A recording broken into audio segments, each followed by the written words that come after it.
Consumer prices rising more than expected in June, and while the number was lower when food and energy were stripped out, one major component was still stubbornly high. Rent prices were up 0.6% compared to May and 5.6% from last year. Housing, a major component of the Fed's PCE metric. So what does the stickiness of these numbers tell us? Let's bring in Andy Walden of Black Knight.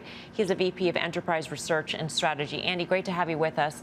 How should we think about the stickiness of rents and what the lag is? I mean, if the Fed is doing everything it can to make housing more affordable and sort of, quote unquote, break the sector, how long does that take to translate into what we're seeing when it comes to rent prices?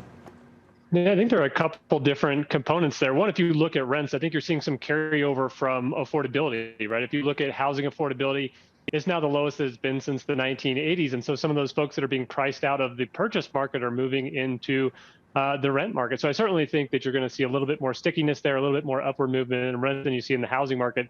That being said, it's kind of like a runaway freight train, right? We've seen home price growth at record highs, 20% year-over-year home price growth. It's going to take some time. We saw annual home price growth fall at the most significant degree that we've seen it since 2006. But at that pace, it's going to take some time to get back to normal levels. So how much does housing have to come down in order for rent? I mean, how should we think about what the lag time is? When should we start seeing the results in rents? Yeah, and I think you're already starting to see them to some degree, right? You're especially when you look at the purchase price of housing, when you look at home price growth, you're already starting to see some of those come into play. I think as we move through the summer months, kind of those peak lease months in the market, and as you start to get into more of the seasonal lull, I think we'll start to see some of these numbers begin to come down. It's Karen. Thanks for being on. So let me ask, sometimes you see a market not overheat, to have a great return, you start to see more product, right? How long would it take, and are companies too afraid of building into what would then become a bubble if everyone were building? Yeah, I think you're seeing some of that. And we have been seeing growth in recent years, but I think if you take a longer term view of the housing market, we've underbuilt really since 2006. And so this isn't a situation, I think building is going to help. Building isn't going to get us out of the trough that we're in from an inventory perspective. And we are starting to see some growth in terms of inventory out there in the market. Both May and June saw the largest inventory growth that we've seen over the last 5 years. So we're moving in the right direction, but it's really demand side falling down more than supply side improving. We're still seeing below pre-pandemic levels of inventory hitting the market. It's really the slowdown on the purchase side that's allowing that inventory to grow. So certainly some demand to be filled there from the purchase perspective, but not something that we're going to build ourselves out of in the near term. I think the inventory growth we're going to see is from pullback in the demand side.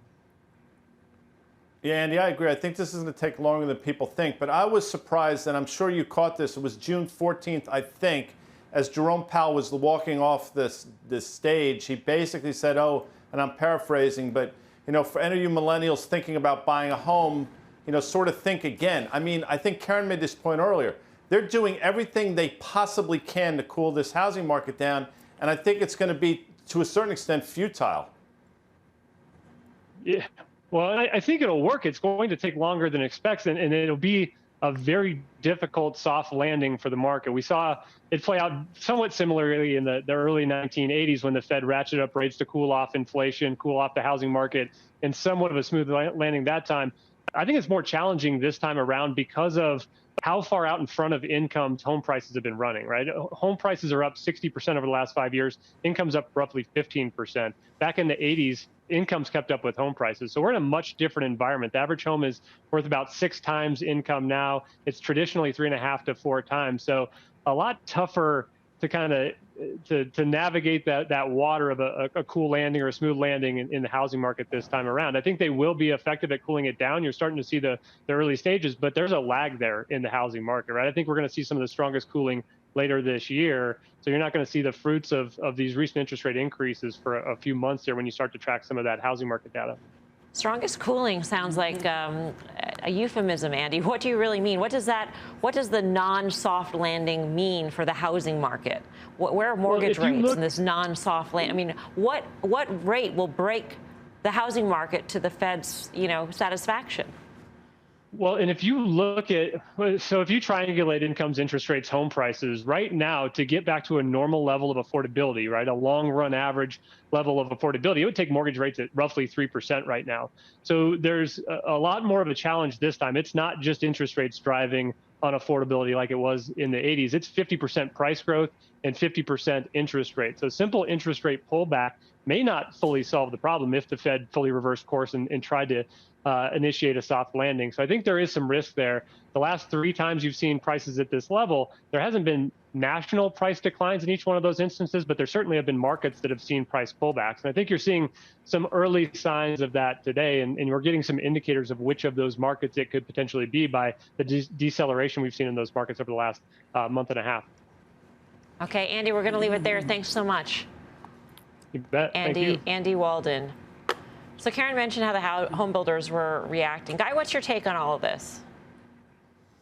You know, I think I heard what Dan said earlier, and I think he's probably going to be right. But I'd actually take a flyer here on home builders only because I think 10-year yields are going to go lower, and I think they're so correlated with 10-year yields. So I think you might see this sort of unexplainable rally in home builders in this environment, understanding that they're going to come under pressure probably towards the end of the year. That's my take. I mean, the extrapolation of all this is that if home prices remain high, if rents remain high, then the headline number is still going to be high. I mean, CPI will still remain high because it's 2/5 of core, because it's 1/6 of PCE, Dan. All right, I'm just about ready to explode right here. Okay, so if we're talking about, okay, like when the housing market is going to come in, and we're looking at the home builder stocks that are down 40+%, and despite the fact that they just rallied, it would be a near impossibility to not see the housing market come in the way that people are pricing these stocks at the valuations.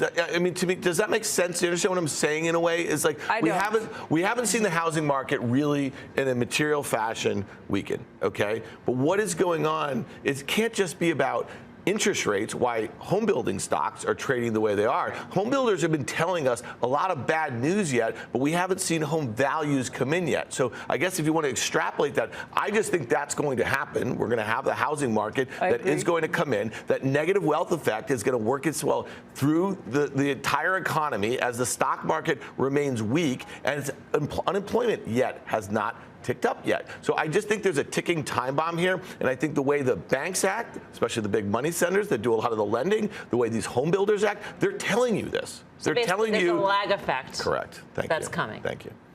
All right. Do you agree? No, she doesn't. Just my gut reaction is always to disagree with Dan. But no, I hear what you're saying. I also think we're in this market where sellers see, wow, the guy down the street got X 6 months ago. I'm hanging on for X. That's going to start to change. Prices are going to start to come down. And I think that there is a big disconnect between there's a lot of room in between for home builders and housing prices to come down. No. No? No. The one thing that I haven't heard discussed is supply. And supply is so much different now than it was. Right. I'm to with Andy's point. Dan that there will be softness. But I do not think we're revisiting the GFC, like by any stretch of the imagination.